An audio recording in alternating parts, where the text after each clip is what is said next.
ಯಾರಿಗೆ ಕುನಾಫಾ ಮಾಡೋಕ್ಕೆ ಬರಲ್ಲ ಈ ವಿಡಿಯೋ ನೋಡಿದ ತಕ್ಷಣ ಕುನಾಫಾ ಮಾಡೇ ಮಾಡ್ತಾರೆ. ಸ್ಟಾರ್ಟ್ ಮಾಡೋಣ. ಒಂದು ಬೌಲಲ್ಲಿ 3 ಸ್ಪೂನ್ ಸಕ್ಕರೆ ಹಾಕಿ 1 ಬಟ್ಲ ನೀರು ಹಾಕಿ ಎರಡನ್ನ ಚೆನ್ನಾಗಿ ಮಿಕ್ಸ್ ಮಾಡಬೇಕು. ಅದಕ್ಕೆ ಬೇಕಾಗಿರೋ ಶಾವಿಗೆನ ಚೆನ್ನಾಗಿ ಮುರಿಬೇಕು, ಸಣ್ಣಗೆ ಮುರಿಬೇಕು. ಒಂದು ಕಡಾಯಿನಲ್ಲಿ ಹಾಲು, ಕಾರ್ನ್ಫ್ಲವರ್ ಹಿಟ್ಟು, ಶುಗರ್ ಹಾಕಿ ಚೆನ್ನಾಗಿ ಮಿಕ್ಸ್ ಮಾಡಬೇಕು. ಆನಂತರ ಅದಕ್ಕೆ ಬೇಕಾಗಿರೋ ಚೀಸ್ ಹಾಕಿ ಅದನ್ನು ಚೆನ್ನಾಗಿ ಗಟ್ಟಿ ಇರೋಲಾದ ಅದನ್ನು ಚೆನ್ನಾಗಿ ಮಿಕ್ಸ್ ಮಾಡಬೇಕು. ಅದೆಲ್ಲ ಆದಮೇಲೆ ಒಂದು ಬ್ರೆಡ್ಡನ್ನು ತಗೊಂಡು 4 ಸೈಡ್ನ ತಗೋಬೇಕು. ವೇಸ್ಟ್ ಪಾರ್ಟ್ ಇರೋದೆಲ್ಲ ತಗೋಬೇಕು ಕ್ಲೀನಾಗಿ. ಇನ್ನೊಂದು ಪ್ಲೇಟಲ್ಲಿ ಮೈದಾ ಹಿಟ್ಟು, ನೀರು ಎರಡನ್ನ ಮಿಕ್ಸ್ ಮಾಡ್ಕೋಬೇಕು, ಚೆನ್ನಾಗಿ ಮಿಕ್ಸ್ ಮಾಡ್ಕೋಬೇಕು.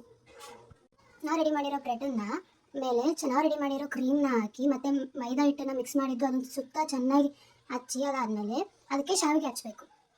ಎಲ್ಲ ಡೈರೆಕ್ಷನಲ್ಲೂ ಕರೆಕ್ಟಾಗಿ ಹಚ್ಬೇಕು. ಅದಾದಮೇಲೆ ಕಾದಿರೋ ಬಾಣಲಿ ಮೇಲೆ ತುಪ್ಪ ಹಾಕಿ ಅದನ್ನು ನಾವು ರೆಡಿ ಮಾಡಿರೋ ಬ್ರೆಡ್ಡನ್ನು ಅದ ಮೇಲೆ ಹಾಕಬೇಕು. ಅದಾದಮೇಲೆ ಚೆನ್ನಾಗಿ ಫ್ರೈ ಮಾಡಬೇಕು. ಅದ್ರ ಮೇಲೆ ಪಾನಕ ಹಾಕಬೇಕು. ನಾವು ರೆಡಿ ಮಾಡಿರೋ ಪಾನಕ ಹಾಕಿ ಆಮೇಲೆ ಅದ್ರ ಮೇಲೆ ಪಿಸ್ತಾ, ಗೋಡಂಬಿ ಅವೆಲ್ಲ ಹಾಕಿದ್ಮೇಲೆ ರೆಡಿ ಮಾಡಿದ್ರೆ ಅದೇ ಕುನಾಫಾ. ಇಷ್ಟು ಈಸಿ ಆಗಿರೋ ಕುನಾಫಾ ಮಾಡಿ ತಿನ್ನಿ, ಟೇಸ್ಟ್ ಹೇಗಿದೆ ಅಂತ ಕಮೆಂಟ್ ಮಾಡಿ.